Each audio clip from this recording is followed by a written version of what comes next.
6:40 exactly. And it's been a controversial few weeks for Donald Trump's White House administration. But today, the president will hope to leave domestic disagreements behind him as he takes to the global stage. President Trump, First Lady Melania, will arrive in Saudi Arabia's capital, Riyadh, today as part of his first international tour. Let's talk about it some more.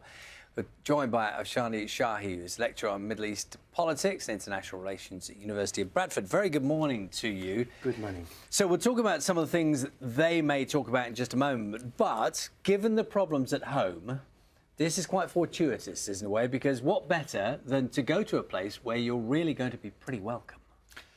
Yes, but at the same time, remember, during his presidential campaign, he had some really heated exchanges on Twitter with a very kind of important Saudi prince, and he warned Saudi Arabia on the new regime, the situation is going to be different and it's going to be a lot tougher with the kingdom. But now, obviously, the situation has changed, and he has picked Saudi Arabia as his first kind of destination to visit as president.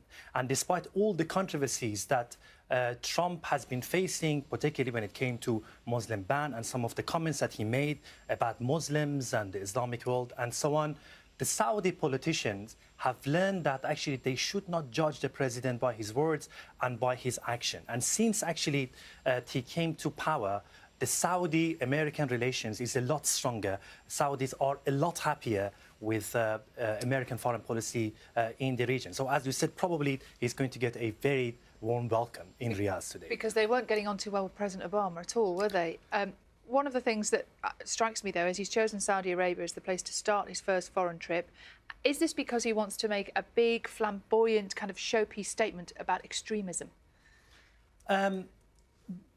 It is actually very difficult to determine exactly why he have kind of chosen Saudi Arabia as his first kind of destination. But you have to remember that if you do look at history, if you look at what has been happening over the last 70 years, Saudi Arabia played a very, very important role in every president's national security doctrine, from Roosevelt to Obama. Saudi Arabia has been a very important security and, more importantly, energy partner for the United States. For about 70 years, the United States relied on oil coming from Saudi Arabia, and at the same time, Saudi Arabia relied on Washington for a kind of security partnership. And at the same time, over the last 2 or 3 years, Saudi Arabia has kind of boosted its kind of lobbying mechanism in Washington, D.C., and it is not surprising at all why President Trump has chosen Saudi Arabia as his first destination to visit as a president. So if you were to accept,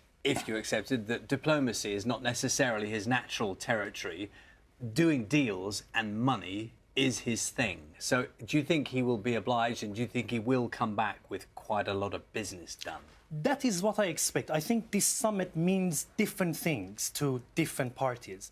For the Saudis, this is a very important opportunity to reboost kind of their position in the Middle East, to strengthen their position in the Middle East, to strengthen their relationship with their most important security partner in the Middle East. Particularly, you have to remember that Saudis have been under a lot of pressure, particularly when it came to war in Syria, Yemen, and generally the situation in the Middle East has not been very favorable for them over the last few years. So this is a very good opportunity for them to kind of redefine their position in the region. But for the American side, this means a different thing. I think President Donald Trump is not as interested in the Syrian war or the Yemenis war. He's more interested in cutting kind of new deals. And as we're going to find out within the next few hours, he's kind of presenting a new arms package, new deal to the Saudis, which potentially can value around $100 billion. So actually, it means a very big economic opportunity for the Americans. Dr. Afshin Shahi, thank you very much indeed. And we do expect Donald Trump's plane to land